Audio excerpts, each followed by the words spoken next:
Hey guys, welcome back to Raven and Godroth's Tarantulas. In this video, we're actually going to be talking about Sling or a Spiderling care. You know, little baby tarantulas. So we're going to be talking about little baby spoods. Alright. So I do have a few things to go over. I'm going to go over like the types of tarantulas there are, enclosures, substrate, and then like just general care. It's gonna be fairly quick, you know, tutorial video, because honestly there's not a ton that goes into keeping tarantulas. Spiderlings are a little bit more involved than the adults, but not a whole lot more. So yeah, let's get to it. Alright, so for the tarantula types, the first things that we're going to go over are Fossorial Tarantulas, which are essentially terrestrial, which is another type we're going to go over. They're terrestrial tarantulas, but instead of using like a hide and, you know, utilizing the whole enclosure, they tend to stay buried deep underground. The two Spiderling fossorials that I have here to showcase are Carl Sagan, and Carl Sagan is an LSD earth tiger or Indian rainbow tarantula. And then we have Rasputin, which is our blue fang tarantula, and both of these are fossorial tarantulas. So like I said, fossorial are the same as terrestrial, which just means they're on the ground. But with fossorial, they tend to be a lot deeper. Oh my gosh, I can't talk. Their burrows are a lot deeper. They utilize the substrate depth a lot more than just regular terrestrials like your brachypelmas and stuff. Like Venom tends to hang out on top of the substrate and utilize her hides, and she's a Mexican red knee. And that's kind of what my terrestrials do. So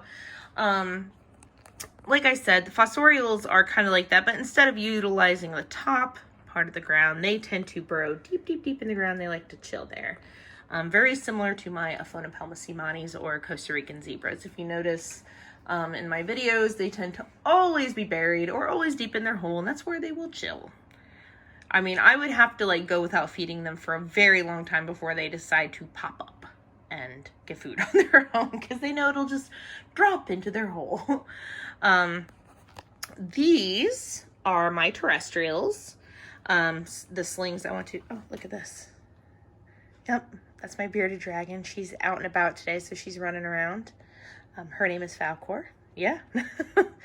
Say hello to the audience, Falcor. Say hello. Yep. Bye-bye. So she's just chilling and running around. So we have the terrestrials, which the ones I'm going to showcase, because I want to show you this because when a lot of my terrestrials are Spiderlings, they tend to act like they're, hi, welcome back. They tend to act like they're, bye, they're fossorial tarantulas. I know, she's like everywhere right now. She's making so much racket. She likes to warm me. I know, it's been very warm here and very sunny, and so she's been out and about wanting out of her cage like all the time lately. I'm running around the house. She loves the new apartment. Anyway, so I have 3 of these guys to show you because some of them act like fossorials where they will burrow deep, and slings tend to do this because of 2 reasons. One, they're not very secure being out and about, because they are very small. The second reason is moisture, because a lot of the moisture tends to be down here. Spiderlings, and I'll go more into this later, lack the waxy coatings that adults do that help keep the moisture inside. So they tend to stay buried deep beneath the earth because that's where they can drink water from the substrate, stay moist, but they also feel safe and secure. So even these terrestrials will sometimes act like fossorials and burrow deep in there. I'm trying to see, because I can see her, but I'm not sure if you guys can. Oh yeah, there. Bye. She's leaving. Yeah, you can't really see her very well. You can like see her silhouette a little bit. But oh, also, when I pulled this open, by the way, and this is off topic, I noticed that our friend here, a little curly hair, had molted and then brought the molt up for us because she's very nice like that. But yeah, she molted and decided to close off her entire burrow with it. But so yeah, this is an example of a typical terrestrial acting more like a fossorial. Another one of these cases are the Brazilian salmon pink bird eaters, or the Lasiodora parahybonus. She has such deep burrow. I highly doubt you're going to be able to see her. This is another one that's going to be fairly terrestrial, but she's acting like a fossorial by burrowing very, very, very deep and never coming out. She's always in her hole. So that's the second case of terrestrials I wanted to talk about. And the third are your typical terrestrials that act just like terrestrials. And that would be like the Goliath bird eater here, or Theraphosa blondi. Oh my goodness, sorry. Terrible here. Right here. A terrestrial that acts like a terrestrial. So she tends to use this hide. That's what she always uses. And she has this nice little blanket of web out here around her whole enclosure. So yeah, so she's a typical fossorial where she's using the hide, kind of like my Brachypelmas do.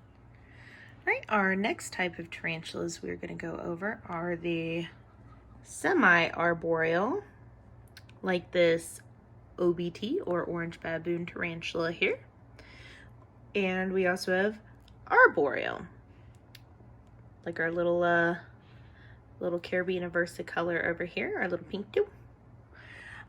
So what arboreal means is simply they climb. They like to be at higher altitudes. They like to make their nests higher, their webs, their homes, all of that. So semi-arboreal, like OBTs, or another one is green bottle blues, they tend to like the option to burrow, because I do see her sometimes use this, but she really likes to web up the top, if you couldn't tell. Like, she has the whole thing, like, webbed like crazy up there. And she does. She likes to stay on top. My older OBT that I had that was a male that passed away just because he was a mature male,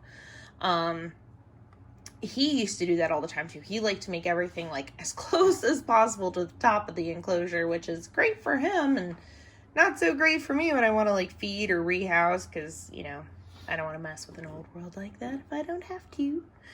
And then we have strictly arboreals, like our Pinktoe here, our Caribena versicolor, or our Antilles Pinktoe. That's Sammy. She has, and multiple times normally, will make her webbing all up here. But when I feed her, I tend to destroy it because when I take off the top. So I do feel a little bad about that. But when she gets older, she'll have like a real arboreal enclosure that we can mess with. But she just molted too. She's getting big. She's my big girl. But yeah, those are our 4 types: our fossorial, terrestrial, semi-arboreal, and arboreal. You know, because semi-arboreal is between terrestrial and arboreal, and they like to hang out there. So those are our types of tarantulas, if I could speak. Yeah. So next we are going to talk about enclosures. So for Spiderling enclosures, you can use almost anything from like a Ziploc container to these little boxes. This I got from Jamie's Tarantulas, already made, but the rest of these are just hammock boxes I got from the Container Store. And I would heat up a little bobby pin or a needle, and I would just make little enclosure holes, little ventilation holes for them. So did that because this didn't have any cross ventilation. It's an arboreal, that's important, so pop that in there. But yeah, oh, this one is also from Jamie's Tarantulas. I just added a couple little pokes. But the rest of these are hammock boxes, and then even this Ziploc container, which I'm going to rehouse her from here in a few minutes. So I don't know why I said here in a few minutes. It's going to be like 2 weeks. I don't know how I would translate that into a few minutes. Anyway. So yeah, you can use pretty much anything as an enclosure as long as you can put ventilation holes in it. I don't typically recommend twisty tops like this, only because sometimes you can twist a tarantula's leg in there and they can be literally stuck there. I haven't had that issue, but I don't typically use the Ziploc containers. I think that was like the second time I've used one right there. And she's actually going to be rehoused in one of these ammo boxes soon, since she's getting really big. But yeah, these things were like $1.99 at the Container Store, a pop. And you just melt little holes in them, and then they are fantastic enclosures for everything. And you can see everything really nice. I love them. It's cheap. It's do it yourself. Get them when you need. Super awesome. I'm sure you can find hammock boxes online too, but I just take the bus to the Container Store and grab them there. So yeah, you can use tons of stuff. I've seen people use deli cups, pill bottles, pretty much anything. So you have a lot of options out there. Some people even, you know, find it really fun to make enclosures out of like really random things. So yeah, you can use a ton of stuff for enclosures. So next we will talk about substrate. All right, next we will talk about substrate. So a lot of people use a ton of different kinds of substrate or bedding for their tarantulas. I've seen people use like a vermiculite mix with coconut fiber. I've seen people buy like special mixes for tarantulas and things online. But all I use is just some coconut fiber, coconut bark, as you can see here, and little pieces of sphagnum moss. Pretty much you can find them at any pet store. It's usually pretty cheap. Like I think a whole bag of like coconut fiber was like for one of the big bags, it was like $10. I mean, it was pretty cheap. The rest of this is also pretty cheap, and it lasts you quite some time because you don't usually have to rehouse your tarantulas very often, especially, oh look, our little spinnerets are going, especially when you have little slings like this. So that's all I use is just coconut fiber.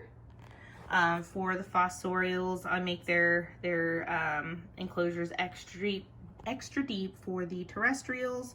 Leave them a little bit more room up here so they can run around. And then as you can see for our arboreals, I put just a little bit here. I want to give them most of the area to climb. I actually, for my semi-arboreal, I actually put a little bit too much substrate in here. I like to usually keep it at least half. So that's a little much, but she's gonna be rehoused soon anyway, our OBT friend. So yeah, that's it for the substrate that I use. I'm not really particularly fancy with it. I just use coconut fiber, coconut substrate, and some sphagnum moss. I usually get Eco Earth from Zoo Med. Almost everything I get is from Zoo Med in terms of like substrate and bedding and stuff. So just because it's readily available and it's pretty cheap. So yeah, so the substrate and enclosures are pretty cheap and pretty easy to handle. So next we are going to talk about care. All right, so as far as tarantula care goes, it's pretty simple. You feed them, water them, and then that's about it. Now with spiderlings, it does get a little bit more complex than that. In terms of like the watering, for example, I mentioned earlier about how these little guys don't have the waxy coating that their adult counterparts do. So they can actually become very dehydrated easily. So with my sling enclosures and all spiderling enclosures, even if they're from a drier climate, I tend to keep it really moist in there. I always keep an eye out for mold. I'll pluck it out if there is any in there. Usually the only mold I ever find is when they've shoved their bolus out and there's a little bit of mold around, I'll just pluck the bolus out.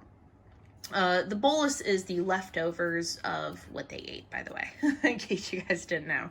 So when they're done with the cricket, it turns into this tiny little ball of stuff and they just throw it out their hole. So, but yeah, so as far as the watering goes, typically twice a week, I'll come into their enclosures. I will use a little dropper like this. Squish, squish, squish, squish. And usually I will drip around. Sometimes I'll do like a real quick couple little sprays with my regular spray bottle, which you can see right over there. The rest of my care stuff. I'll use those, or I'll use this guy with regards to watering, like especially if they're down in their hole. Because this allows me a lot more control, because you do not want to drown your tarantulas, especially if you're trying to feed one of your fossorial ones. So I tend to use one of these little droplets, and then I very carefully feed it into the hole. Like for example, this girl right here, which is the LSD earth tiger, I will actually drop the droplet right at the edge and let it fall in. And then I look and check to make sure she's okay and she hasn't been like covered by water. And then I'll drip another one in. So I'm just very careful. For the ones that I can't see, like her enclosure, I'll just drop it all the way down here because I can actually see all the way down to the bottom. And I'll just drip it in there so it doesn't like flood the bottom and just keeps this part real moist. That way that I know the bottom's moist still where they're at, and I know that she's not going to drown. So now with Arboreals, it's super easy. I just come over here, instead of dropping it just on their substrate, I literally just drop some droplets around her web, like just on her web, and she'll actually come up and drink them. Same thing with my semi-arboreal ones. My OBT does that. My adult green bottle blue does that. So I've had a few that have, you know, kind of, they seem to deal with that method a lot better. So that's how I water. Me and my little droplet. Feeding. So for feeding, I know a lot of guys have things like fruit flies or tiny dubia roaches. If you're anything like me, if you don't have your own colony going, some of these things you can't find near you. So I have raised a ton of slings so far. Venom was a tiny sling, much smaller than any of these guys when I got her. Most of my tarantulas came as babies. I've raised all but one successfully. One had just a bad molt. It happens. But yeah, so I lost my train of thought. Look at me, I'm rambling. Oh yeah, so you don't have a lot of options in terms of the food. So what I do is I'll go to the pet store and I will get crickets. I know, guys, I know there's not a whole lot to show. I'm just sitting here talking and showing this. But I'll go get crickets or small mealworms from my pet store. And what I do is, even if I can't find small crickets, even large crickets are the only thing you've got, you can still make that work for your tiny, tiny, tiny, tiny, like this little guy. Itty bitty. Oh no, that was the one. That tiny little dude right there. Yeah. It'll even work for tiny, tiny spiderlings. It stinks that you have to do this, and this is why I don't typically do it on camera a lot of the time, is because I actually pre-crush the mandibles and head of crickets and superworms when I'm feeding them to my baby slings. The reason I do that is because crickets, I know they're cute, they're funny, Jiminy Cricket, all that stuff. They're actually really carnivorous, and they will eat your babies. I'll also take the back legs off of the crickets when I do crush their mandibles and put them in, because their back legs have tiny little spikes. They're nothing to us, but they can damage your sling. So I always make sure to take the two back legs off and crush the mandibles. Superworms, I just crush the mandibles and put them in. Now with superworms, or if, let's say all you have is a giant superworm, this is where it gets gross. I ran out of crickets the other day when I needed to feed these guys, and all I had was superworms, so I had to crush the mandibles.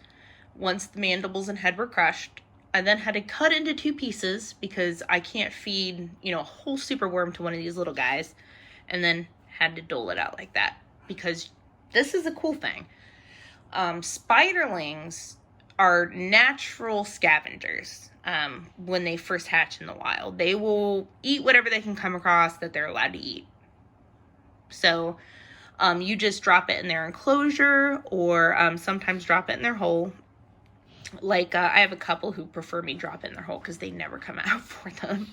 But you have to be careful about that because you can also get mold in there by leaving crickets and other things in there. But typically just drop it in, and even if they don't eat it when I first drop it in, they will end up coming back up, and I'll check like an hour later and they have it in their mouth. So that's how I raise and I feed them. I typically just use crickets, superworms, the cricket, and like I said, very important when with these little guys especially, to crush the mandibles. I don't like doing it because I feel really mean because I love all bugs. But I also have to make sure they're not going to hurt my little baby tarantulas. So it's one of those necessary evils when I have babies. I have to crush the mandibles before I put them in because I don't want them to hurt. And then with crickets, I take off the back legs because those legs can absolutely do a lot of damage to your babies. But yeah, that's the feeding and watering portion. And then as far as the environment goes, sorry, I have allergies. I'm like, my voice is starting to crack. So with the environment, room temperature is fine. Whatever you're comfortable at, these guys will probably be comfortable at. I usually keep it between, I'd say 65 to 75 in my house, and these guys are fine. I tend to keep their enclosures a little more humid, because like I said, they're missing that waxy coating. So these guys I leave a bit more humid than I would when they're adults. But yeah, super, super easy to take care of. Just find yourself a little hammock box, poke some holes in it. Feeding. As far as the frequency of feeding, you want to feed, I try to feed them like twice a week, once a week tops.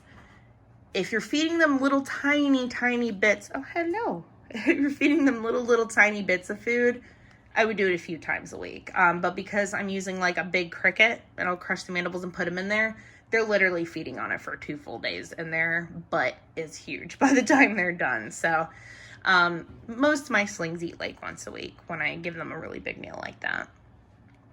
But yeah, that's it. Feed them, pretty much whenever that they'll take food. In terms of the babies, I'll feed them whenever they want it or whenever they'll take it. Because I do crush the mandibles, when I do leave food in here, I'll leave it in there for like a day or so. If they don't eat it in a day, I take it out because otherwise mold will form. But yeah, I mean, it's super easy to take care of them. Just keep them in a room that you're comfortable in. Make sure you give them a little bit of food, a little bit of water, and bam, done. Super easy. Make sure you have the right little enclosure set up for the right type, whether it's Arboreal, semi-arboreal, Terrestrial, or Fossorial. Yep. Super easy peasy to take care of slings.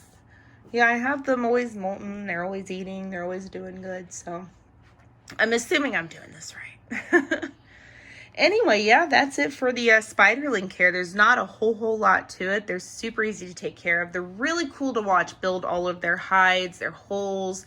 Like they make these like elaborate like tunnels under their substrate and stuff. Like they're so cool to watch like all the time. So plus I like watching them, grow from babies, because that's pretty cool too. You get to see them grow from these tiny little dots. This thing is going to be the world's largest tarantula one day. Imagine that. But yeah, thank you for watching. Make sure to like and subscribe. Leave a comment if you have any like feedback or if you have any questions. But yeah, that's it for the Spiderling care, and